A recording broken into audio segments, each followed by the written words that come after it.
warahmatullahi wabarakatuh. Kami dari kelompok 2D akan mempresentasikan hasil diskusi kami terkait solusi dari permasalahan reproduksi pada sapi potong, yaitu mumifikasi.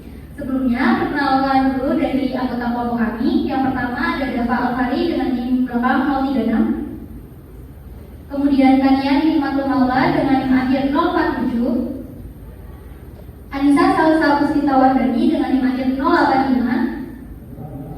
Fajar Kurniawan dengan NIM akhir 097. Dan saya sendiri Konita Rahmadira dengan NIM akhir 113. Untuk kasusnya yaitu ada sapi berjenis Pranaka Mongol berusia 3 tahun telah dilakukan pemeriksaan kebuntingan dan diperkirakan umur kebuntingan 3 bulan.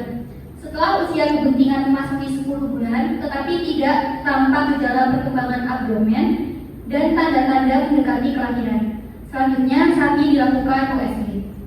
Kemudian yang pertama ada solusi permasalahan pada kasus mumifikasi pada sapi potong, yaitu ada dua, ada terapi mumifikasi dan prosedur intervensi. Terapi mumifikasi itu melakukan terapi dengan pemberian hormon prostaglandin, kemudian stilbestrol, estradiol, repositol, dietilstilbestrol, atau dengan menghilangkan corpus luteum. Serangkaian prosedur mumifikasi ini dilakukan untuk mengeluarkan fetus dari uterus atau rahim induk. Kemudian apabila prosedur terapi mumifikasi itu tidak dapat dilakukan, maka dilakukan prosedur intervensi, yaitu dengan operasi kolpotomi atau histerektomi atau operasi sesar. Oke, yang selanjutnya ada cara pencegahan mumifikasi. Yang pertama ada cara mencegah agen infeksius dengan diagnosis molekuler seperti PCR, dan PCR tersebut untuk mendeteksi keberadaan agen infeksionis pada induk ternak, fetus, atau cairan ketuban.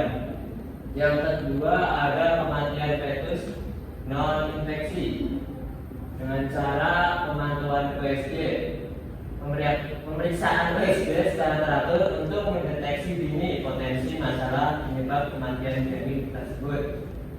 Terus habis itu ada dokter janin dengan cara memantau aliran daerah dan oksigenasi janin.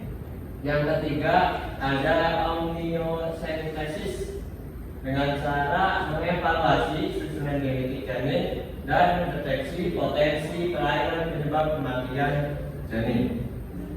Untuk selanjutnya yaitu ada pemanfaatan teknologi reproduksi untuk mencegah kematian fetus. Teknologi reproduksi yang diterapkan itu ada 3. Yang pertama transfer embrio, yang kedua krioperfrasi embrio, dan inseminasi buatan. Untuk transfer embrio, embrionya itu diambil dari induk ternak yang sehat, dapat ditransfer ke induk ternak lain yang memiliki rahim yang sehat, sehingga meningkatkan peluang keberhasilan kehamilan dan mencegah infeksi pada fetus. Kemudian yang kedua itu krioperfrasi embrio. Embrio diambil dari induk ternak yang sehat dan dapat dibekukan dan disimpan untuk digunakan di masa depan, sehingga memungkinkan untuk melakukan transfer embrio dan mencegah infeksi pada fetus pada induk ternak yang berisiko. Yang terakhir yaitu ada inseminasi buatan. Inseminasi buatan dengan semen beku yang telah diuji dan bebas dari patogen seperti Campylobacter photus dan jamur, serta leptospirosis dan virus BVD-MD yang dapat membantu mencegah penularan infeksi ke sapi betina dan janin. Baik, yang selanjutnya yaitu apakah ternak yang mengalami mumifikasi dapat bunting kembali. Dan berdasarkan referensi-referensi yang kelompok kami cari itu dapat disimpulkan bahwa sapi yang telah mengalami mumifikasi itu dapat bunting kembali. Nah, setelah mumifikasi kembali setelah fetus dikeluarkan dari induk rahim. Nah, hal tersebut karena dalam kejadian mumifikasi itu rahim sapi dan kerbau yang diperiksa dalam kondisi steril dan bebas mikroorganisme.